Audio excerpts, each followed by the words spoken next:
Et salut à tous, c'est Zenkuro, bienvenue sur la chaîne YouTube d'hobbyforever.fr. Aujourd'hui pour la suite du tuto sur la réalisation de A à Z du Gundam Barbatos.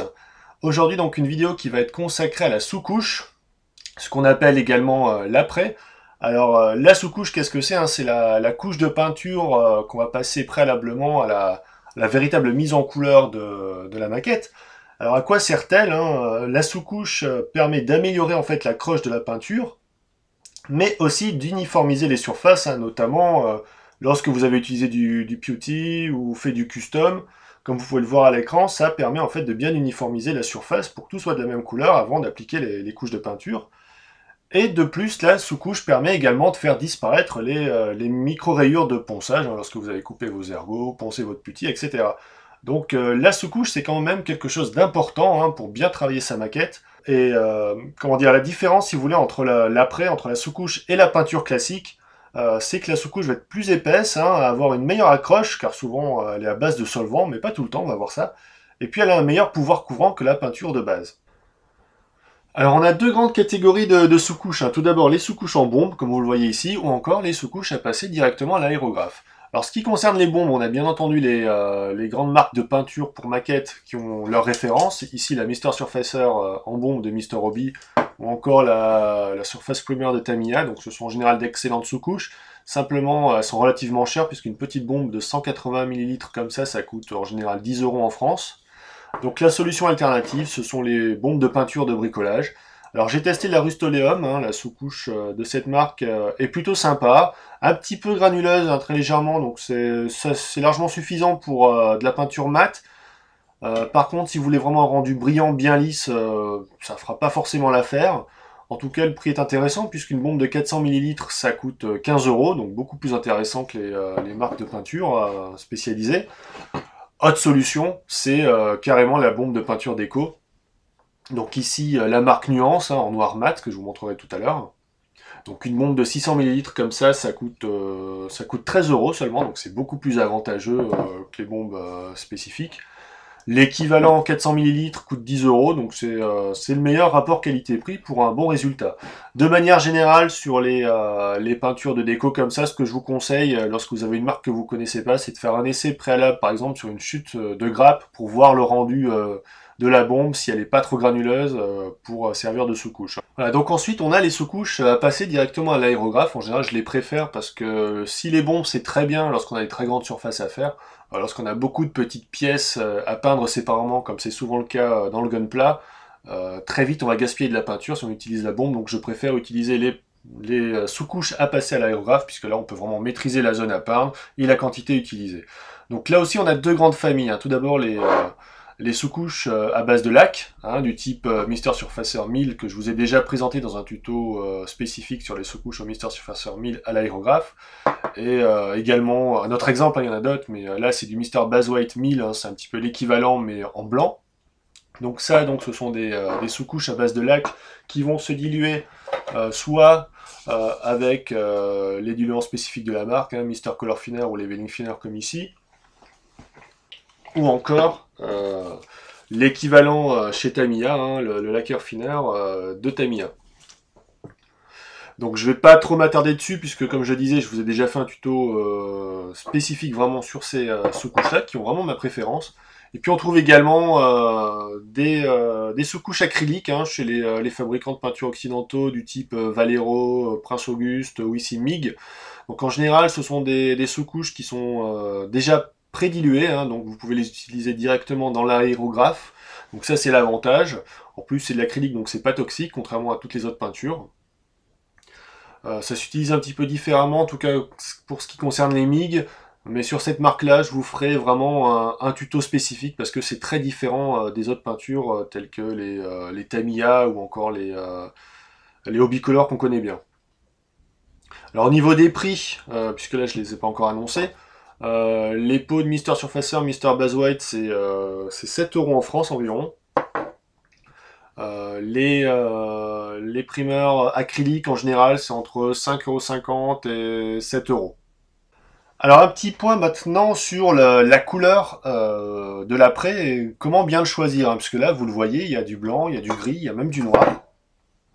Alors la sous-couche blanche, elle permet avant tout de conserver l'éclat des couleurs. Alors c'est vraiment à choisir pour un modèle propre et aux couleurs vives, hein, surtout si ce sont des couleurs plutôt transparentes comme le blanc, le rouge, le jaune. Vraiment ça va garder tout le pétant des couleurs que vous allez utiliser après la sous-couche. La sous-couche grise, elle par contre, elle est un petit peu plus foncée, du coup elle va assombrir un peu les couleurs. Alors c'est plutôt à choisir sur un modèle que vous allez vieillir ou pour les couleurs mates ou foncées qui ont un bon pouvoir couvrant.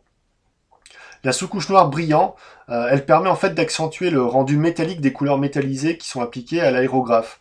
Donc c'est vraiment à favoriser lorsque vous allez utiliser des peintures métalliques.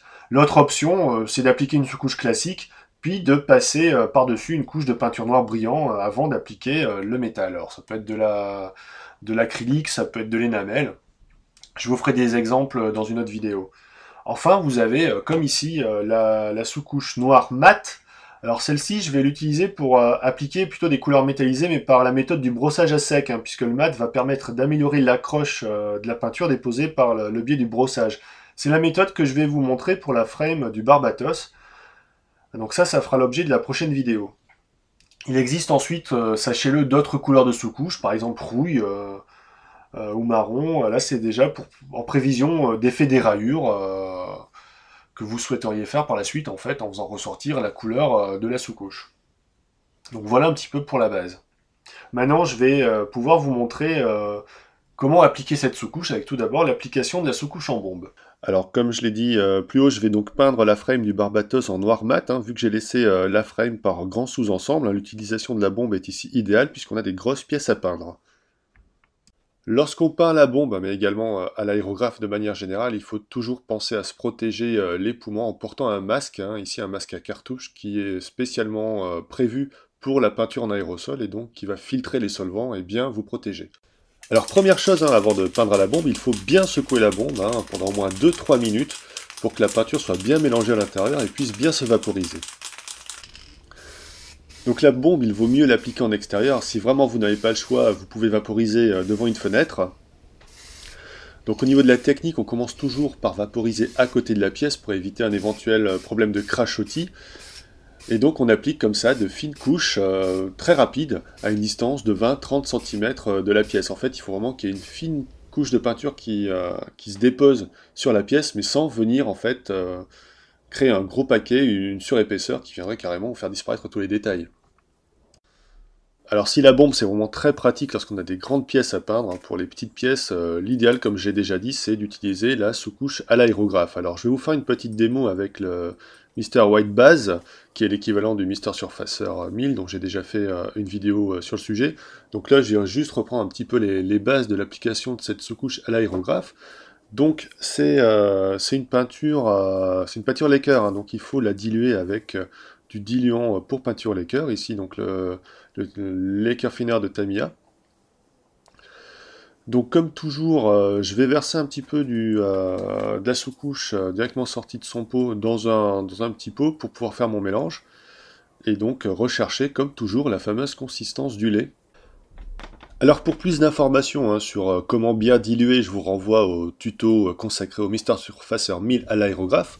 Simplement sachez qu'ici j'utilise un aérographe Evolution avec une buse de 0,2 mm parce que j'ai vraiment bien dilué ma sous-couche.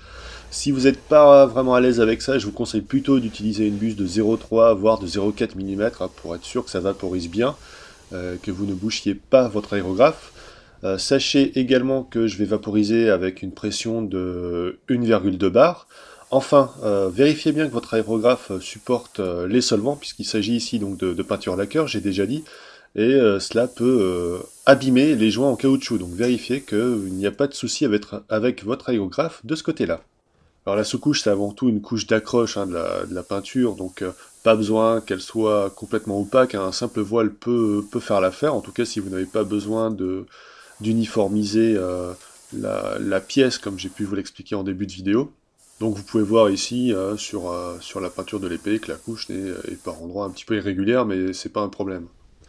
Et c'est pour les mêmes raisons que je vais peindre également les pièces blanches, hein, puisque là pour le coup la sous-couche est quasiment invisible, mais c'est quand même nécessaire pour s'assurer d'une bonne accroche hein, de la peinture qui suivra.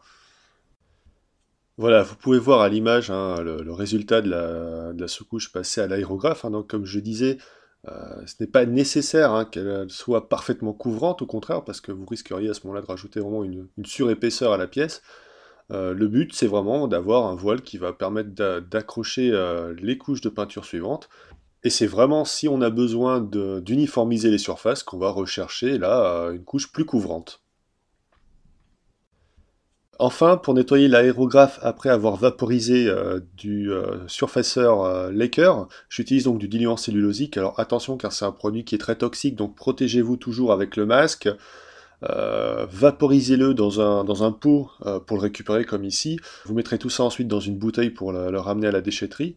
Et surtout, si vous avez un aérographe avec des joints en caoutchouc, ne faites surtout pas ça car le diluant cellulosique détruirait vos joints en caoutchouc. Donc le nettoyage est très simple, hein. Je vaporise une première fois un godet de diluant cellulosique en frottant avec un petit pinceau. Une fois que le godet est vide, bon, s'il y a besoin, je repasse un coup d'essuie-tout par-dessus pour essuyer la peinture qui a pu couler.